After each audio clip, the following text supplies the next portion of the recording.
Well, ever since I was a graduate student in medieval art history, I've studied heraldry and been fascinated by it. And in the various exhibitions that I've done that have included medals with coats of arms, I've always blazoned the coats of arms in the catalog, either in a footnote, well, usually in a footnote, because I mean, who's interested in blazoning coats of arms, except maybe a handful of people? But I felt that it was very useful, and it's kind of it's kind of an enjoyable activity, although quite complicated since it has its own language. In the latest catalog of my collection, which contains about 884 medals, there were a total of let's see, what was it, 133 that had coats of arms. And it was interesting to see the distribution of the coats of arms, because the majority are German out of 131 medals. So I'm just going to show a very brief series of examples of heraldry and medals. In this case, the first one I'm showing, I'm sure you're all familiar with this medal. It's a medal of Charles V, the Holy Roman Emperor, and it was created in 1521 after Charles had been crowned as Holy Roman Emperor, and he was going to be presiding over his first diet, and that is a diet with a capital D, not a small d, since I think he was probably pretty slender. In any case, it was to be held in Nuremberg. And so the city of Nuremberg wanted to celebrate this and provide a gift to the emperor. And they asked Albert Scher, the famous artist, to design the medal, which you see here. This is his design. But it was struck by a local mintmaster, Hans Kraft, and about 160 some medals were produced. Well, the plague came to Nuremberg. We're all familiar with what happens when a plague hits a country, in this case, a city, and the diet was moved to Worms. So the city was left with these 167 medals. They didn't know what to do with them. Over the years, numbers of them were melted down, others were whatever, until finally there were only about 14 left, and now only 4 left in private hands. In any case, you see around the borders of the two central images coats of arms of all the territories that were included in Charles's realm. So it's a rather spectacular presentation of heraldry on medals. And for my first catalog, the Currency of Fame, I blazoned all of those coats of arms, if you want to see them. Anyway, so I'm going to just show a few, because a lot has to do with design of heraldry. I mean, it is a form of art, and the quality of design is very much a part of it, and there are special heraldic artists.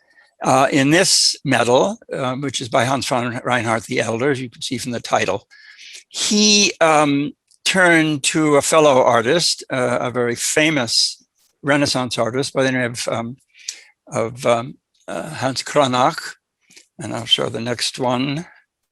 You can see this beautiful design. Lucas Cranach, I'm sorry, Lucas Cranach. There is an engraving from which the reverse of this medal comes, but also Cranach had illuminated a armorial manuscript, and this same coat of arms is seen here. Well, the thing about coats of arms on medals is that none of their tinctures, which is the heraldic name for colors, are included. But in my blazons, and these have all been blazons and will be on the website of the Frick collection, there's about 53 pages of blazons that you'll be able to find there for the medals in the catalog. We've included the tinctures, the pictures, but you can see how beautiful a design this is, and why it's beautiful, because it is based on Cranach's design. Anyway, just another example of, in a way, you can see here the difference between carving the model for a medal, in this case with this particular coat of arms, how crisp and legible it is. I thought I'd show this, one as a model for a medal, and two for the beauty of the and the excellence of the workmanship on the design of this reverse. And again, in the sense of what is communicated by a coat of arms, in this case, Marguerite de Foix, who is here a widow, who has taken over as a regent the ruling of Saluzzo in northwestern Italy. And this sort of represents, in a way, her state. First of all, her arms impaled with those of her late husband, but also hanging from a leafless tree, which indicates the death of her husband. And perhaps the bird stands for his soul, or at least eternity. But again, a really sort of simple and beautiful design on a single coat of arms. Or this one, an Italian medal of the 15th century. I thought I would show an ecclesiastical coat of arms, where you can see the cardinal's hat of Cardinal d'Estouteville, and the particular shape, which is, so even the shields tell you something about the owner, the bearer of the arms, in the shape of this shield, which is an ecclesiastical style of shield. Or this rather unusual medal, a Polish medal of a physician, Anselm Amphorinus, and his wife.